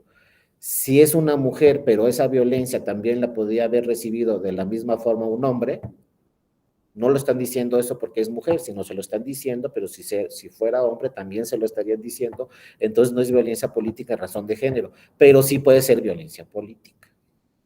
Y cualquier tipo de violencia, eso sí se los digo muy claro, cualquier tipo de violencia se tiene que sancionar. Y las redes sociales, pues no es un escudo 100% protector cuando se esté ejerciendo violencia. La violencia se tiene que sancionar. ¿No? Ahora hay que ver si es violencia o no. Ese es otro tema también a discusión muy importante. Si es calumnia o no, si están opinando o no, en fin, son varios temas, pero ahorita, pues obviamente todos los casi todos los asuntos que han llegado al tribunal por violencia política en razón de género, pues sí se ha acreditado la violencia política en razón de género. Habrá que ver los elementos que tiene esa queja, ¿no? A ver si se podría acreditar como violencia política en razón de género y es competente el tribunal, o simplemente es violencia, no es política, y entonces no sería competente el tribunal, pero de que se tiene que regular los temas de violencia y que se tiene que sancionar los temas de violencia, pues eso está muy claro en las leyes electorales y en las leyes en otro ámbito de competencias. Entonces viene aquí lo que les decía en un principio, y qué bueno que tocó este tema, José. ¿Hasta dónde están los límites de las redes sociales? Y eso nos los va a decir en temas políticos el Tribunal Electoral y en temas de otras materias la Suprema Corte de Justicia, en su jurisprudencia, porque la Constitución y la ley no lo tiene debidamente regulado, cuáles son los límites de las redes sociales, hasta dónde llega la libertad de expresión y hasta dónde no. Los criterios en el mundo de la libertad de expresión es completamente abierta la libertad de expresión mientras no afectes a terceros, mientras no encuadre en calumnia, mientras no pongas en peligro a un grupo de la sociedad. La libertad de expresión es completamente abierta. Pero cuando hay calumnia, cuando afectas a terceros, cuando pones en peligro a la sociedad, entonces sí se tiene que limitar. Por ejemplo, imagínense que yo ahorita esté gritando, está temblando, se está incendiando el edificio, corran todos, salgan corriendo, y de repente salen todos corriendo, y una persona ahí en la puerta que es muy estrecha, pues se queda ahí atrapada y se muere. Y ya que se murió la persona, yo digo, ¿qué creen? Era una broma. No, pues está bien el ejercicio de tu libertad de expresión, pero tiene límites. Entonces hay que ver exactamente esos pronunciamientos, hay que ver si se deben delimitar o si se tiene que proteger la libertad de expresión. Y ojo, no es nada sencillo, pero si por ahí se advierten elementos de violencia, política o no política, si hay violencia se tiene que limitar, porque esa libertad de expresión está afectando a terceros. Y no hay justificación para que esa libertad de expresión afecte a terceros. Ahora, si es una mera opinión, es distinto, ¿eh? Ojo, ¿qué dicen el Tribunal Constitucional alemán? El Tribunal Constitucional alemán en temas de libertad de expresión dice, mira, cuando opines, opina lo que quieras, pero cuando afirmes, tienes que tener las pruebas de lo que estás afirmando. Ojo, eso revísenlo, en materia electoral o en cualquier otra materia. Por ejemplo, si yo digo, esta persona reprobó quinto de primaria porque yo estudié con él, pues más vale que tenga el certificado donde pueda acreditar que reprobó quinto de primaria, porque lo estoy afirmando. Ahora, si yo digo, no, pues ¿sabes qué? Fue un muy mal estudiante en quinto, yo iba en quinto de primaria con él y fue muy mal estudiante. Esa es una opinión, eso nadie te lo va a poder limitar. Porque a lo mejor llega otra persona y dice, no, pues para mí sí era buen estudiante, bueno, para ti era bueno, para mí era malo, pero es opinión. Esa no se puede restringir. Pero cuando hay una afirmación de por medio, si yo digo reprobó quinto de primaria, o reprobó en la universidad, o dice que hizo una maestría y no hizo la maestría, o lo que sea, tengo que tener las pruebas de esa evidencia, porque si no, estoy afectando a un tercero, ¿no? Es lo que llamamos también noticias falsas y pueden afectar hasta una candidatura o hasta una elección. Entonces, es una línea muy delgada, esto que pregunta José, es una muy buena pregunta y está en una línea muy delgada, hasta dónde protegemos la libertad de expresión, como nos dice el primero de la Constitución, y cuáles son sus límites. Y como no nos dice directamente la Constitución y la ley, pues hay que ver, ¿no?, cómo van resolviendo estos asuntos la Suprema Corte y cómo van resolviendo estos asuntos políticos el Tribunal Electoral, en su jurisprudencia, en sus criterios. Y a lo mejor, ojo, estamos de acuerdo con lo que diga la Corte o el Tribunal o no. Podemos estar de acuerdo o no estar de acuerdo, pero eso es lo que va a regir y eso es lo obligatorio.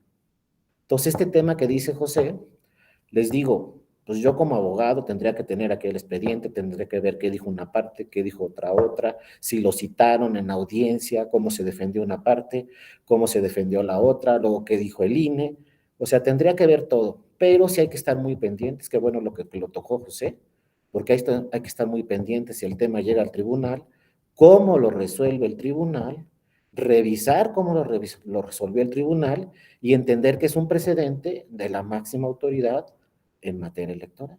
Si es que llega, si hay que hay competencia, pero sí será muy importante ver ese precedente y va a ser un precedente obligatorio para todos los temas electorales, si es político.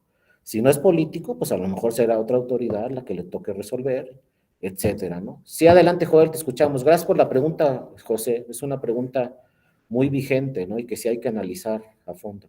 Porque además, como dice Joel, no es un político, ni es un candidato, ni está en un partido, es una persona privada que hizo una manifestación. Sí, adelante, Joel, te escuchamos. Gracias, doctor. Buenas tardes. Retomando un poco lo del voto electrónico, digo, a mí, desde mi muy particular punto de vista, me parece muy interesante porque es ahorro de costos en la organización de la elección y también es digamos que por economía de tiempo para el ciudadano, para emitir su voto, pues sería muy efectivo. Aquí lo único que me brinca un poco es que históricamente en México las elecciones han gozado de una desconfianza muy fuerte entre los propios actores políticos. Exactamente. ¿Qué pasaría entonces si al diseñar el modelo de voto electrónico, que a mí me parecería genial, ¿cómo asociaríamos ese voto electrónico con las redes sociales? ¿Para qué? Para que la cultura del mexicano fuese de un voto informado, o nada más estaríamos incluyendo el modelo electrónico por aumentar la votación y que se convierta en una estadística más, en donde digamos que la votación se disparó al 70%. Porque finalmente lo que importa no es tanto el voto, sino el voto razonado, el voto informado, que es el que realmente va a generar un sistema de gobierno diferente.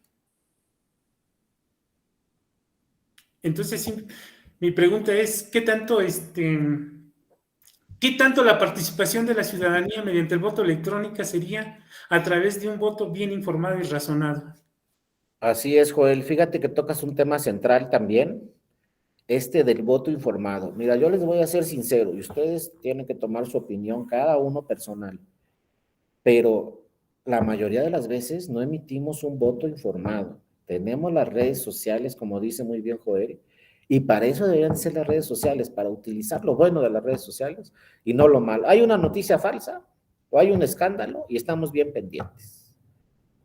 Pero no utilizamos, por ejemplo, las redes sociales para informarnos, como muy bien dice Joel. Les voy a decir lo que yo hago, ¿no? Fíjense, yo soy como un híbrido, triple híbrido. Soy de Colima, vivo en el Estado de México y trabajo en la Ciudad de México. Entonces seguía, porque ya no es, a la jefa de gobierno de aquí. Sigo al presidente en redes sociales. Cada vez veo una nota, o sea, las redes sociales que yo sigo me dicen, en este día hizo esto la jefa de gobierno, me lo dicen en un minuto. En este día dijo esto el presidente en la mañanera, también en un minuto. Pero como soy de Colima, sigo a la gobernadora de Colima, que además es un caso muy interesante porque es muy joven, de 36 años, y es de Morena, y sigo a la presidenta municipal de la capital de Colima, que es del PRI, y también es una mujer, y también es muy joven. Sigo esas dos. Luego soy del Estado de México, seguí al gobernador, que ya está a punto de concluir el 15 de septiembre, y luego voy a seguir a la gobernadora. Y luego también yo vivo en el municipio de Huixquilucan, ahí está su casa, y sigo a la presidenta municipal. Y como dice Joel, pues casi todos estos, si no es que todos, nos van a pedir la reelección, y a lo mejor la gobernadora de Colima no nos pide la reelección porque no se puede reelegir, pero cuando termine en una de esas, pues quiere ser senadora. Entonces, un voto bien informado, pues es cuando nos den nuestra boleta, por lo menos conocer a las personas que están ahí en la boleta. Pero en México es prácticamente imposible, porque ahí les va. Si yo les pregunto, ¿quién es su diputado local? ¿Cómo se llama y qué hace? Ándale. ¿Saben qué? Muchas veces ni redes sociales tienen. ¿Cuál es el de su distrito? Pues esa pregunta, a ver qué me la contesta. Y ese diputado local o diputada local de nuestro distrito va a pedir reelección. ¿Y entonces qué hizo estos 3 años? ¿Voto nuevamente por ese diputado local cuando me den la boleta de diputaciones locales? ¿O ya no? Otra pregunta, ¿su diputado federal de su distrito cuál es? Y ese diputado o esa diputada federal de nuestro distrito va a pedir reelección quizá. ¿Y qué hizo? Y otra pregunta, esa a lo mejor si no la sabemos, a lo mejor no.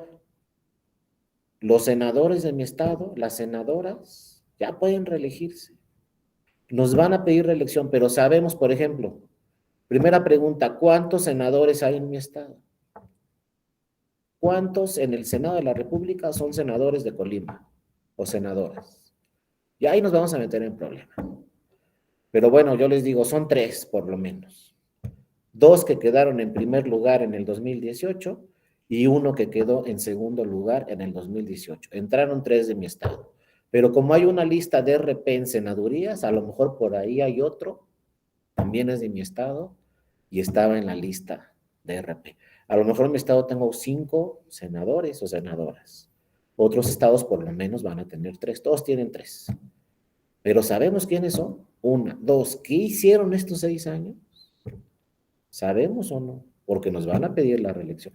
Entonces, esto que nos dice Joel es muy importante, seguir las redes sociales, seguir por lo menos a los que tienen relación directa con nosotros. Yo no les digo sigan a todos los senadores, sigan a todos los diputados, a lo mejor los de mi distrito, a lo mejor no, pero el presidente o la presidenta municipal sí hay que seguirlo. Y luego ver también, oye, pues hay alumbrado donde yo vivo, cómo está la seguridad, hay programas sociales, apoyan a los grupos vulnerables, etcétera, etcétera, etcétera. Porque ese es un voto bien informado. Ese ya es el segundo nivel de un elector, ¿no? El primer nivel es ir a votar y uno dice, ay, pues eso está bien fácil. Pues está bien fácil, pero la mitad no va a votar. El segundo nivel que debemos tener un elector responsable, pues es el voto bien informado. Y ahí les va, con esto terminamos, que se nos acaba el tiempo. Ya nos veremos en otra sesión seguramente, pero con esto terminaron. Les voy a decir una cosa. Soy abogado, ¿no? Y si no tengo las pruebas no les puedo decir sí o no. Pero por ahí hay indicios de que en el 2018 muchas personas, son indicios, no me crean nada, pero que en el 2018 muchas personas nada más votaron por el partido. Les dieron sus 6 boletas y marcaron el partido. Y listo. ¿Y saben por qué? Porque de repente yo conocí a un senador que me dijo, oye, pues, ¿cómo ves? Me dice, yo cuando me registró Morena para el Senado de la República, en las listas de RP, y me dijeron, no, pues, voy a ser el 1 o voy a ser el 32. Si soy el 1, seguro gano, porque el 1 siempre entra, si estás en la lista de RP. Entra el 1, del 1 al, si le va bien al partido, como vimos, del 1 al 3, si le va regular del 1 al 6, y si le va muy bien al partido, del 1 al 12. Entonces, en mi partido, en Morena, dijeron, no, pues, ¿quién va a decir quién es el 1 y quién es el 32? En otros partidos, tampoco me meto en enredos, ¿no? Ahí se deciden de otra forma. ¿Quién es el 1, que seguro llega, y quién es el 32, que seguro no llega? Pero en Morena se decidió en el 2018. Ya se imaginarán quién decidió, no tengo tampoco las pruebas, ¿no? Pero se decidió en el 2018, insaculación. Aquí están los 32, que van a estar en la lista de RP. Pues van insaculación y tú saca tu papelito y el que tocó. Y entonces este senador le tocó el 14. Y los especialistas le dijeron, mira, lo más que ha logrado un partido es del 1 al 12, que quedaste cerquita. Viene la elección y entra del 1 al 14. Y entró y es actual senador de la República. ¿Pero por qué entró del 1 al 14? Porque nunca un partido en senadurías había obtenido tantos votos. Otro que compitió, eso no me lo dijo esa persona, me dijo una persona que le platicaron, ¿no? No, pues yo estaban las encuestas, era un senador, no me acuerdo de qué estado, pero eso me lo platicaron cuando fui a dar un curso a Morena. Me platicaron, no, pues es que yo veía las encuestas, empezando la campaña, último lugar. A la mitad de la campaña, último lugar. Luego, una semana antes de la elección, me dijeron, mira, aquí en tu estado, pues si te va bien, quedas en cuarto lugar. De los 5, quedas en quinto o en cuarto lugar, pero no vas a ganar la elección. Entonces yo dije, no, pues yo no sé ni para qué me registré, ¿no? Entonces viene la elección y esta persona, no, pues se va a su casa a dormir. Y de repente suena el teléfono a las 2 de la mañana y le dije, ¿qué pasó? Ya ganaste, eres el próximo senador de la República. ¿Y sabes qué? No quedaste en segundo lugar, quedaste en primer lugar. ¿Pero cómo? Si las encuestas decían todo lo contrario, pues sí. A lo mejor las encuestas decían todo lo contrario, pero es el candidato ganador y vas a ser próximo senador de la República. ¿Por qué se equivocaron las encuestas? Porque las encuestas quizá hablaban de su persona, pero no hablaban del partido. Entonces la gente marcó Morena y ganó y listo. Entonces el voto que dice Joel bien informado es muy importante. No hay que votar solo por el partido, hay que ver exactamente por qué candidatura van a votar. Simplemente ya con eso terminamos, lo que dicen las encuestas en Yucatán. Yucatán es un partido que todavía no gana Morena la gobernatura. De los pocos que todavía Morena no gana la gobernatura. Las últimas gobernaturas que se han ganado en Yucatán, primero fue el PRI y luego el PAN. Y creo que ya el PAN lleva 2 o 13 días.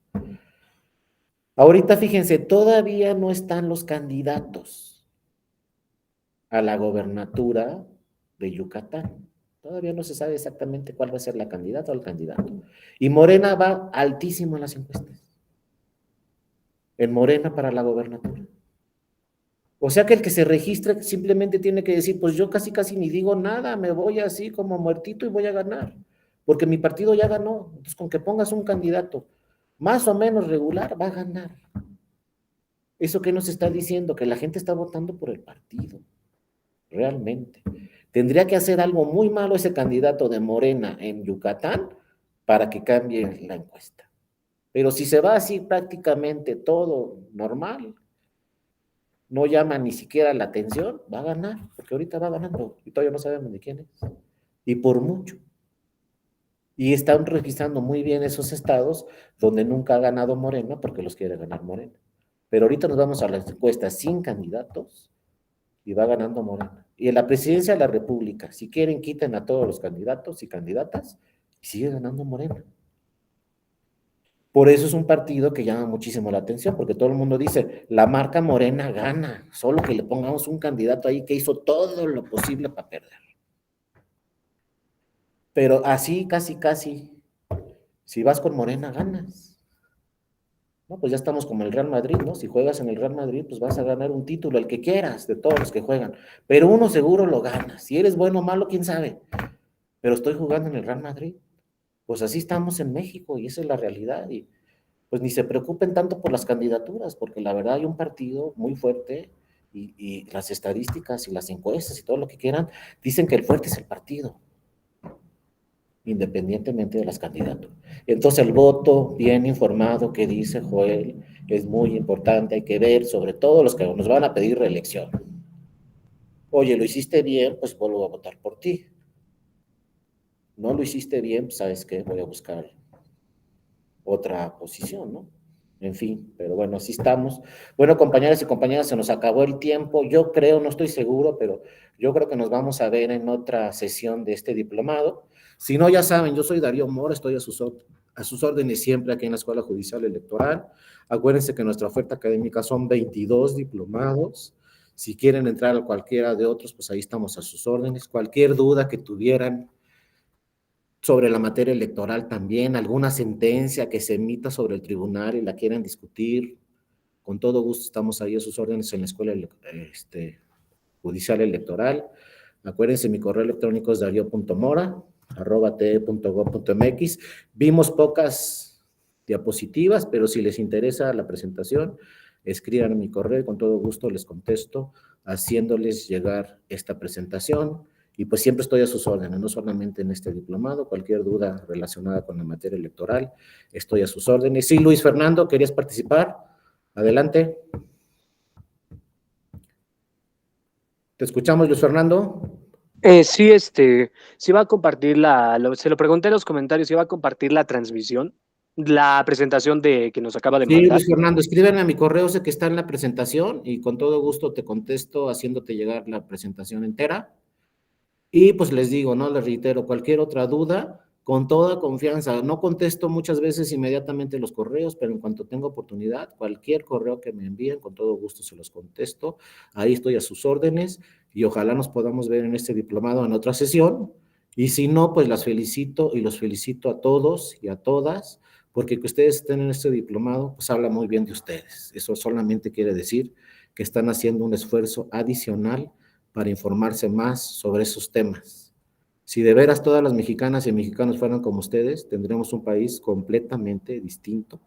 Entonces, de verdad, las felicito, los felicito, y también le agradezco mucho a mi compañera, la maestra Inés Alcocer, que le dio seguimiento a esta presentación. Pues ojalá nos veamos pronto. Profesor. Cuídense mucho y les mando un abrazo a todas y todos. Cuídense mucho. Gracias, Inés, también. Hasta luego. Hasta luego. Gracias a usted, gracias. Buena tarde. Hasta luego. Gracias. Buenas. Hasta luego, Erika.